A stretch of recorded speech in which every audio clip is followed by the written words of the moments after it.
We are back with another Human First AI Marketing Podcast. I'm your host, Mike Montague. My guest this week is Jessica Miller from Jessica Miller Coaching. You can find her at jessicamillercoaching.com. We both made it very easy for you. We're good at marketing. You just avenue9.com for Avenue 9, jessicamillercoaching.com for Jessica. We're going to talk about offers here a little bit. We're going to talk about some cool marketing stuff, probably a little less AI this week than marketing, but I feel like it's good because we got a pro on here. Jessica, you're the host of the award-winning podcast, It's Your Offer. And I've been debating on how you say that. Is it like, it's your offer, stupid? Or is it like, it's your offer? I think it depends on who I'm talking to be honest. No, actually, it's just like, it's your offer. Like it, the problem is it's your offer. So yeah. Although one of my mentors did say you should be like, it's your offer, like expletive. I was like, I don't know if that's my brand, but it would be funny. It's your blanking offer. So I love that because I think that takes us right into kind of human first marketing here, which is a lot of people get distracted by tactics and tools and they're like, oh, I can send, 84 emails and 100 social media posts today and I can generate 1,000 blogs. But if that's not going anywhere, what's the point of all that? Like you're just creating noise. So can you talk about kind of the importance and the structure of an offer so that whatever you're doing with AI makes sense? Yeah. So it basically exactly what you said. In my world and in the work that I've done with people, it really is about creating an offer that is so binge worthy that when people come across it, they say, hell yes. And you and I have talked a little bit about, from a brand, I help people create these hell yes offers. And that came out of working with a lot of different people as a business coach and thinking they were amazing and they had amazing ideas and they were doing all the thing. Like as entrepreneurs, we're working really hard. But what I've learned from my journey and what really kind of is the rooftop message that I would stand on and yell, that is like, hard work is awesome, but you do not want to be working hard unnecessarily. You want to know in your business where those powerful levers are. And in my world as a business coach, we want to help you make more profit. It's not even about more money because people can make a lot more money working a lot harder and spending a lot more. And then they end up net zero or negative. So we're looking for the profit. In your business, if you have a hell yes offer, especially if you're like under $1 million, I would say $750,000 or lower, it is the most profitable profit lever you can pull. So hell yes to the offer makes all that marketing, to your point, driving people to it, writing those things, literally pay off. Yeah, I find this big kind of disconnect in there, though, because I 100% agree with you. I was on your podcast and we nerded out about this, so I don't have to share my thoughts too much here. But I think that good offers are usually pretty obvious, right? They are that hell yes opportunity. So I learned that lesson in my career where we were working really hard to launch a bunch of different products and stuff. And then one time we had this throwaway idea like, hey, people are asking for us to break out this kind of intro course out of the big whole main course and just sell the intro. Like, is that all right if we do that and throw it up for like $150? And it did like $8 million the first year and we didn't even advertise it. Like, no, we didn't try at all. Right. And we're like, oh, maybe that's not cheating. That's the way your business should be. Correct. Right. Yes. And I think people overthink how easy it can be. But that was the disconnect I was talking about, is they kind of overcomplicate it. That it's 100%. It should be obvious, but it's also really easy to mess this up. Yeah. And we as entrepreneurs, I think we have a bias for complexity. The market says it should be hard. There's so many shiny objects. We are creative innovators. So we're drawn to those things. And I'm not suggesting they're not awesome. But to your point, when you have an offer that hits, and at that point for the offer you're talking about, it's about optimization of that offer. Like you have proof of concept, it is selling. Now it's how do you optimize it to create more while doing less? It's that messy middle part where it's not quite working. And we think, let's do more things. Let's put more work streams in. Let's do all this marketing. when we're looking at the business not creating the result we want, which is often cash flows, and we feel like we need to chase the leads all day. But the truth of the matter is, if that offer is not optimized, essentially you're driving people to a bucket where you're leaking them out. And it's just not efficient. And I hate not efficient. Yeah. So I feel like it is really the epicenter of your business. And when you nail it and you optimize it, it informs all those other pieces. So you know who to talk to, you know where they're hanging out, you know what to feed into AI, you know the kind of content they're going to, respond to. It just makes everything so much easier. So there's a place for all of it. I think you should start with your Hell Yes offer. Yeah, I do too. So I'm wondering if you can distill what a Hell Yes offer is into a few items. Because for me, I think there's this kind of stereotype that's in our heads that people overcomplicate instantly. Like, we've seen so much bad marketing. And what Yeah. I found is really interesting, because I come from the sales world, you do too, where Sure. salespeople are portrayed on TV as like pushy business card slinging, polyester suit wearing salespeople. You were in pharmaceutical Yeah. sales. People can probably picture a stereotypical Right. pharmaceutical sales rep and what they Especially do, back in right? the day. Yeah. So I think when people think about, like, I have this small business and I want to create an offer, they think, let me think of the offers I remember. And the ones you Yes. remember are kind of annoying and repetitive, or they have these tropes. Or you think of an offer landing page where it's like a mile long and it's got Yes. testimonials, and we need case studies and videos and ROI statements and all this kind of crazy technical stuff, that the offers you don't remember are the ones you didn't even think of. You were just like, oh, hell yes, I'm in. And it didn't require a landing page and a countdown timer and all this crazy stuff, because you didn't even notice it. The best salespeople in the world, like a doctor's office, you go in and you give them a blank check every time you see them. You don't check their credentials. You don't ask for testimonials. You don't compare prices or shop around. They've built your trust and have the credibility and stuff. And certainly after you see a doctor a few times, like intimacy, that you don't want to go anywhere else. And so you just go in and they say, hey, you should do this. And you say, great. And you move on, and you don't think, oh, well, did I, was I part of an email sequence and a limited Right. time offer for this? No. No. So can you tell me a little bit about what a really good offer looks like compared to all those stereotypes I just outlined? Yeah. So really it comes down to what you talked about, which is like the architecture of the offer. Like, what does a Hell Yes offer include?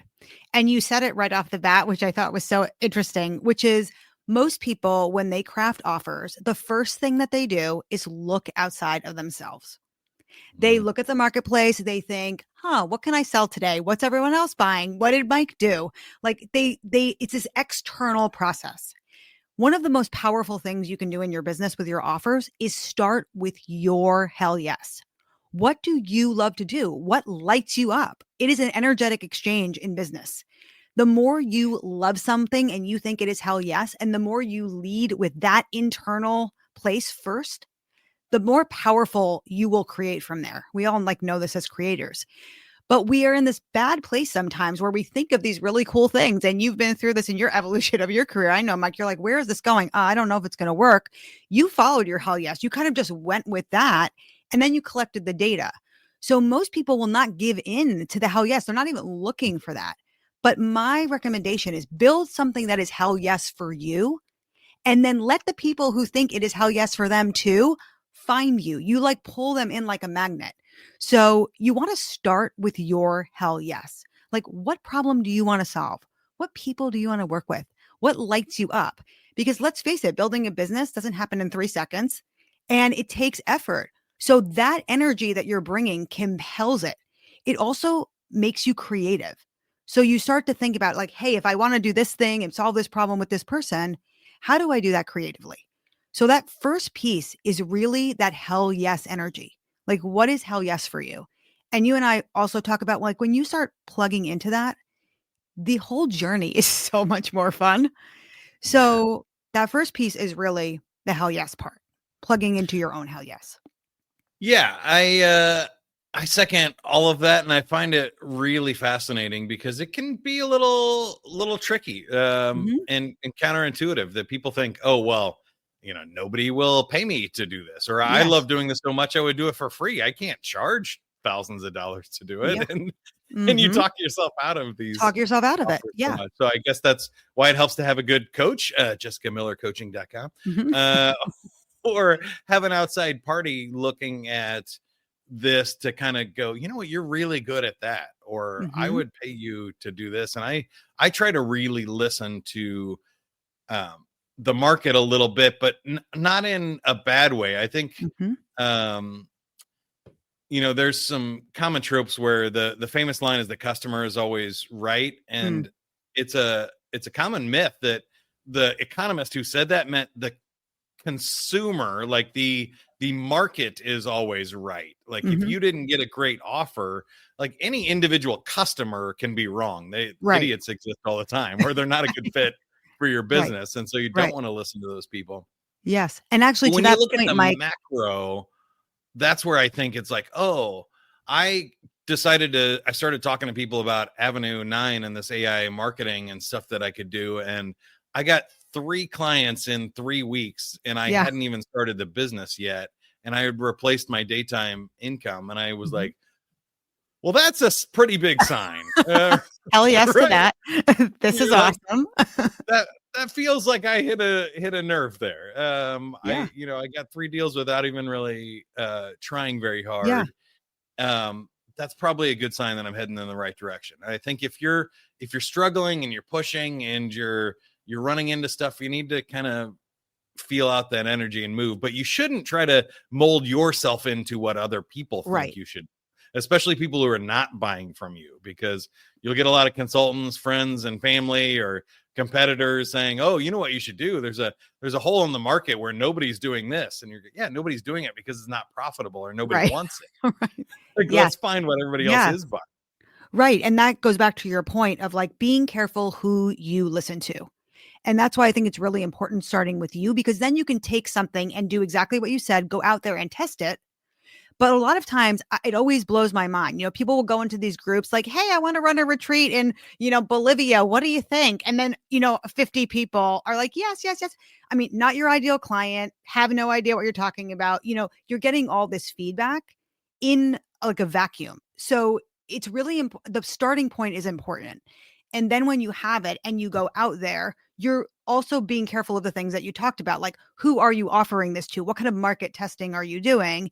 Right off the bat with like the right ideal client and taking your idea out there and seeing how people react. I mean, you could get a pretty good idea very quickly. And it doesn't need to be a whole blown out marketing campaign. I mean, it's like go Yeah. talk to 10 of your ideal clients, kind of old school marketing here, you know what I mean? And see what happens and go from there. So Well, I think that that's is the important. human first part. To tie it back to the theme of the podcast, is you got to go Hmm. talk to some humans first. Yeah. Talk Talk to to some people. clients, talk to some people. I wrote a book, Playful Humans, this year, and one of my favorite marketers is Seth Godin. He's like, if you Yeah. can't get 10 people to read your book for free and pass it Right. along to somebody else, you can't get thousands of people to buy your book. Right. So, Totally. like, go find people, and you do have to be careful about asking the right people that are in need and Sure. stuff. But yeah, some of your ideal clients, if you can find them and test that with humans first, then maybe we leverage technology and some of these other marketing Yes. tactics to help you flush that out. So that's where I was going to go next is what do you think a positive use of AI would be? Are there some tips or tactics where you could have AI ask you questions to help you articulate it, or narrow Definitely. down this, or even just maybe after you've settled on what that hell yes idea is, how do you Mhm. turn it into an actual offer or product might be a lot better use of it. Yeah, I mean, so the other parts of the Hell Yes offer are really like calling in your people. So you want to own a specific problem, right? People put you in the Rolodex of their brain by the problem they have. They don't care that I'm Jess Miller. They just care like, can she help me make money faster? Great. Like that's where I am. I'm behind that problem of, making money more easily. So you want to own a very specific problem. And then right behind that is you want to have a compelling solution. Like Hell Yes offers are awesome because people really want it, and I see this for myself, even when I'm like buying on Amazon. I could buy somewhere else, but a value lever for me is speed. So when Amazon's like, I'll get it there tomorrow between 4 a.m. and 8 a.m. So I'm going to wake up with this thing on my doorstep. Like, that's compelling. It is binge worthy. So when you have these pieces, then to go into AI and load these things in and ask for like, what would be a good hook, or what would this look like, in a powerful way? Or to your point, what questions would people have, even objections for a certain ideal customer, I think is really powerful. And you always talk about like the human first component. We cannot take us out of the AI experience. So for me, when I don't want to spend my whole day wordsmithing something, I'm going to put it in there. I'm going to get some feedback. They're going to understand my ideal client. But then I humanize it to Jess. I contextualize it to my clients. And it does make me so much better, because now I've taken a very rote thing that would have taken a ton of my time, inefficient, don't want that. But then I've married it with all of my best skills. Like, speaking is easy for me and I like sales. So now I've got these pieces that I can then mold into my own conversation, and it has flex. So one of the things I think with AI, and I think you and I were talking about this, is like, it cannot have the sales call for you. Like, Yeah. it could spit out some of these great points, and it could even give you a script. But guess what? If that person you are talking to about your awesome offer says one thing outside of the script, you are not going to know what to do if you're just reading the script. So it's really powerful in giving you the tools for you to be a better version of who you are. And that's how I love AI. I mean, I think it's really powerful in helping me be better at what it is I love to do, and saving me the time on all the crap I don't want to do, so I can stay in my lane on my 20%. That's really pushing my business forward. Yeah, you made me think of a couple of things there. One is the human last part is important. You have Yeah. to take it the last mile. You have to have these conversations. You still have to be involved in your business, and people want to connect with people, not robots and stuff. The other thing, though, that I thought was really interesting is going back to these kind of stereotypes that AI is really good at writing things structurally or like everything else, and it can Yes. follow a nice format. If you say, here's the 3 parts of the offer, I want a hook question, I want 3 value statements, and I want an offer at the end, it'll write the call to action just fine. But you have to kind of make this your own and match your brand and personality and your audience, because I kind of found that it also falls into those typical stereotype Yeah. tropes. And it's really easy. I taught people how to write their 30-second commercial for about 15 years.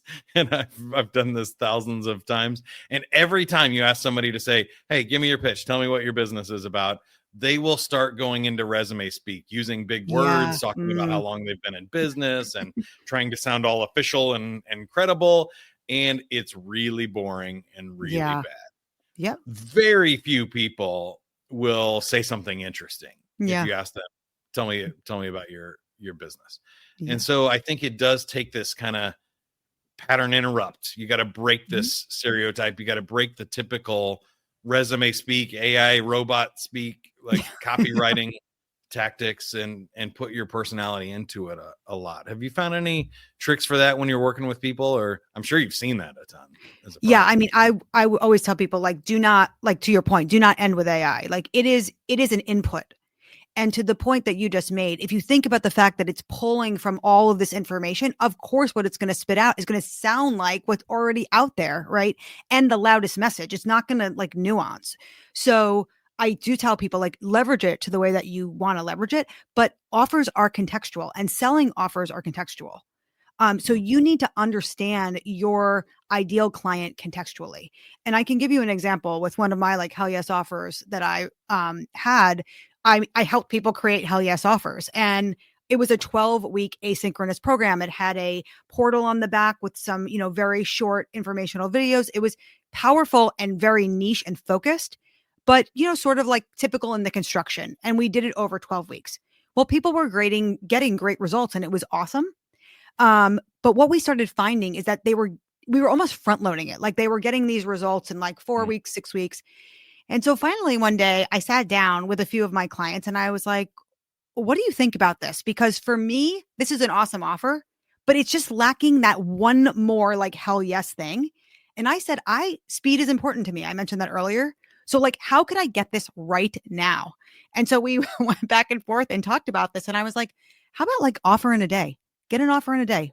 Like by the end of this day, you will have a hell yes offer. They are like, hell yes. Are you selling that? Like they were ready to buy it again. And to your point you made earlier, when I decided I'm just going to see who likes this because I already have the framework, Yeah. I sold 3 of them in 2 days. So there is that piece of like, what are your clients feeling? Like, what is that feedback? AI cannot pick that up.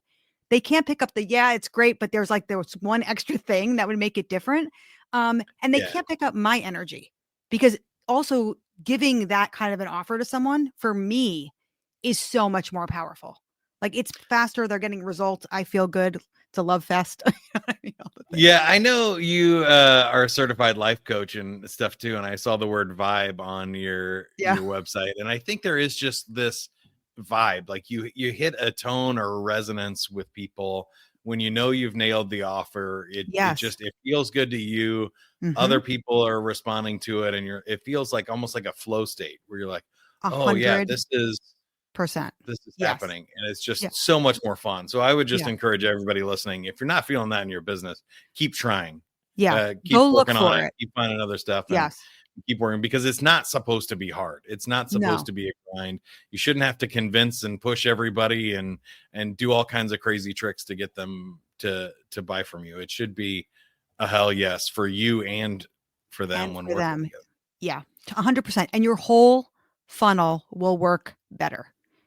It is like a linchpin. Like it is one really powerful thing that sets all of those other things in a more powerful place.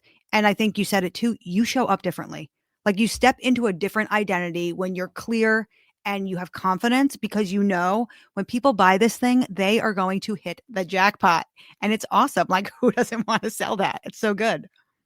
Yeah, so I think we nailed that. But before I let you go, I have 2 crazy questions. I also saw on your website that you had a near-death experience. Yes. Oh my gosh. And a heart attack. And I'm just wondering, like, if you took any lessons from that, because you kind of changed your life and rebuilt things after that, and how that changed your vibe and energy. Yeah. I mean, in a couple of ways. I think anyone who's been through any sort of trauma, knows that it very quickly puts your life in perspective. And what I learned from that is like time waits for nobody. And I had wanted to be an entrepreneur. I thought it was only for special snowflakes. I decided it's now or never. And as I went through that process of working with people, I realized time is their most valuable resource too. That's really led me to the offer. And then the evolution of the offer is with more established business owners is finding those profit levers. Like it is looking at your business, finding the one thing that is going to be the focal point now that's going to get you that big ROI. And it's really helping people buy back their time and their freedom by doing a lot less and getting a lot more. And I'm really passionate about that. So yes, it helped my business and it set my career in that trajectory. But I think the biggest gift is when you start to look at life and your business through that lens, like what can I do to create the most impact, the most money, the most clients? Everything changes. And you can actually enjoy the moment because you're not running around doing all the things that are the 80% that are not getting you closer to what you want. So I would not wish it upon anyone to go through that, journey. But I think the silver lining of that is being able to help people, navigate their life and their career in a more powerful way. Yeah, I think as you get older too, I think everybody kind of ends up in that space. Like you think you can do everything and try all of it and be everything to everyone.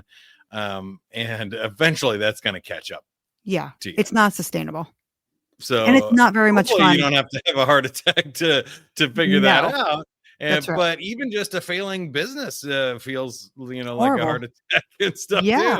And you're panicked all the time and you're just like, oh, okay, no, I need to focus in on what the core of my, offer is, my humanity is, like what the value I'm bringing, what's important to me. And once you start narrowing down, it really becomes a lot more fun. And I think sustainable. And you're 100%. Yes. So that brings us to our last question, which is when you play this out, 15, 30 years in the future, I can see a couple of things here. One, I think for what you do, this problem still exists, right? In a world where you can make anything and start any business or design any app in a day, a week, a month, you can do anything. The question becomes like, what do you want to do? What's that Right. hell yes offer for you or for your clients that's going to be worthy of making if you can make anything? The second part of the question is, when you play this out, how do you see like kind of the future of what humans' role is, and maybe how much you think AI could actually do in this regard? Yeah, I mean, specifically around growth and offers, I mean, there's a lot of leverage with AI. You can get a lot of these answers quickly when you learn how to use it powerfully and customize it, right? You don't want to just throw something into this machine in a way that's not very specific. So I think that part of it actually is an asset. This other piece of the human consumption and the energetic part of what it is that we do, it's not enough just to like run a business, throw an offer together and make a lot of money. I mean, that's great. And some people would be like, hell yes, please just let me do that. But it becomes very disconnected from what it is that we feel purpose against. And so I think that part of it is going to always need other humans because it is a human engagement and we are humans that are driving that beginning part of this equation.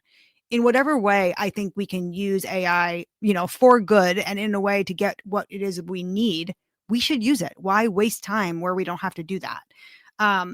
But we are emotional beings.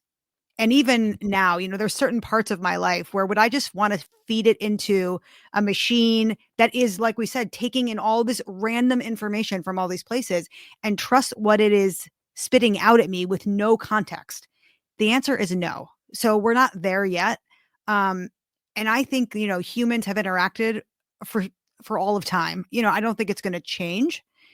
But I think being efficient is a beautiful thing. It allows you to do other things that only you as a human can do.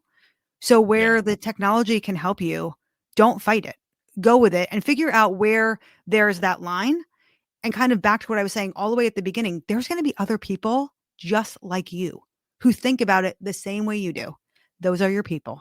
The ones who want to feed everything into a machine and they don't even want to ever see a human again, maybe not your person if that's not your thing. But I Well, wouldn't yeah, fear one it. of the things we haven't mentioned so far is a great place to start is getting rid of the hell no people That's right.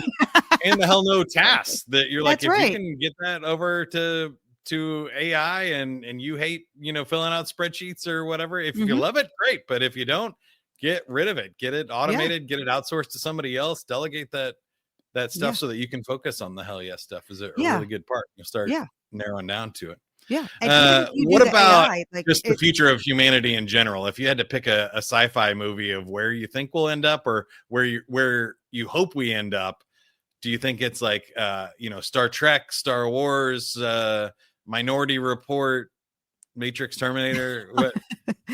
So, I mean, we just What's watched element? all 3 Star Wars episodes with our kids who are 10 and 7, so I'm, like, in that, like, mind space. Yeah. I mean, I love it, right? It's good versus evil. It's this idea of energy, like the Force, use the Force. I mean, I think all of that is really metaphoric to, like, what we're dealing with right now in general as humans. So I would like to think that it is going to end up in that way, where, like, good triumphs evil in that sense. Um, but I think it's up to us. Like, at the end of the day, we are the input. And it's like anything else, like garbage in, garbage out. It's just a tool. So as humans, we have to decide what we're going to do with it. And I think we have the opportunity to do really awesome things if we choose. I don't think it's something we have to be feared. So I would say more of like a Star Wars than maybe, something more destructive. Yeah, I think that's awesome. I was actually a little disappointed in Star Wars on the very ending because um I thought they had a really cool chance to kind of meld both. Like, I get it. It's always light side, dark side, and you want the light to win. But especially with those characters, they had this way. They were both blended from the opposite sides that they could have just said, you know what? Forget those things. Like, why don't we both have, good stuff, bad stuff, part of Yeah. it. Like, let's just exist in a world without these sides fighting. And I think that's more of like the Star Trek Next Generation future that I hope we kind of end up in. Mhm. But it is fascinating. I do think good will triumph over evil, and we'll have a really cool future with technology too. That it's not AI versus humans, but it's AI with humans as we move forward. So, why don't you tell us your offer and how you can help us or how we can help you? Yeah, so I have 2 offers. I try to be streamlined and efficient like I talk about. So for any business owners who are struggling to get over that $1,000,000 mark, or they're at 3/4 of a million or less, really your hell yes offer is your lever to pull. So I help people create a hell yes offer in a day, and it's powerful. You walk away with your offer by the end of that day, and everyone's happy. And then on the other side, if you're at 1,000,000 or over, like we were talking about earlier, you have an awesome offer. So now it's about optimizing your business and finding the hidden money that's already there. You've done the hard work. You do not need to work harder. You need to uncover the levers that live in your business right now that will unlock that money so you can grow more easily. And that's a consulting offer that I offer.